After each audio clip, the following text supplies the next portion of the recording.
चित्रगढ़ से बड़ी खबर आ रही है। विधायक रेणुका सिंह का विवादित बयान आया है। क्या कहा है रेणुका सिंह ने? ऐसा क्या कह दिया भैया जो विवादित हो गया? सरकार में भी रावण और समाज में भी रावण रहते हैं, ये कहना रेणुका सिंह का। रावण के अंत का संकल्प लेना पड़ता है। सरकार में किसको रावण कह रही है रेणुका सिंह? अब ये बड़ा सवाल है।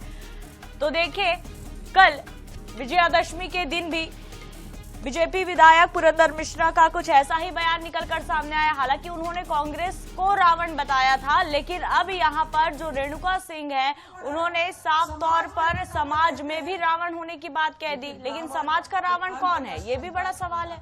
सुनिए।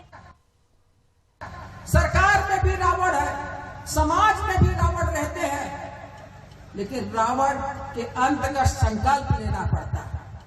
सरकार में भी रावण है, समाज में भी रावण रहते हैं, लेकिन रावण के अंत का संकल्प लेना पड़ता है। सरकार में भी रावण है, समाज में भी रावण रहते हैं, लेकिन रावण के अंत का संकल्प लेना पड़ता है। सरकार में भी रावण है, समाज में। और चलिए, अब आपने सुन ही लिया रेणुका सिंह किस तरह से यहाँ पर कह रही है कि सरकार में भी रावण है और समाज में भी रावण रहते हैं। बहरहाल उनकी ही पार्टी से ही इस बार सरकार चल रही है, उनकी पार्टी की सरकार यहाँ पर बनी हुई है, उसके बावजूद भी वो रावण कह रही है। अब क्या पूरा मामला है ये भी जान लेना बेहद जरूरी है। सहयोगी सूर्यकांत हमारे साथ जुड़े हुए हैं, माफ कीजिएगा रविकांत हमारे साथ जुड़े हुए हैं। तो रविकांत, जिस तरह से रेणुका सिंह ये बयान दे रही है, अपने ही सरकार में किसे रावण बता रही है?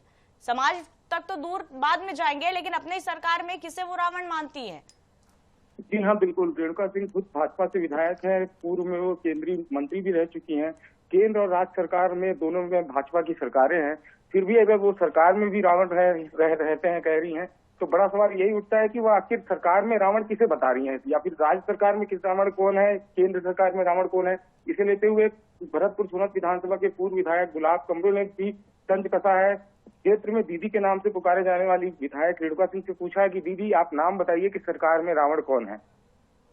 बिल्कुल, तो चलिए ठीक है। कहीं ये नाराजगी तो नहीं है रविकांत जी? लगा रहा होगा कि विधायक हैं, मंत्री पद मिल जाएगा, मंत्री पद नहीं मिला। क्या ये नाराजगी है जिसके चलते वो इस तरह से अब पूरे सभी सभा में सबके सामने इस तरह से अपने ही सरकार में रावण बता रही हैं? जी, प्रदेश में जब भाजपा की सरकार बनी तो रेणुका सिंह का नाम सीएम के लिए भी चल रहा था कि महिला सीएम के तौर पर रेणुका सिंह का नाम मीडिया में सुर्खियों में था, लेकिन उन्हें सीएम नहीं बनाया गया। इसके बाद मंत्रिमंडल में भी उन्हें जगह नहीं दी गई। फिर मंत्रिमंडल विस्तार में भी उनके नाम चले, लेकिन मंत्रिमंडल विस्तार में भी उनको कोई जगह न मिलना कहीं ना कहीं ये संकेत है कि वह सरकार से नाराज चल रही है।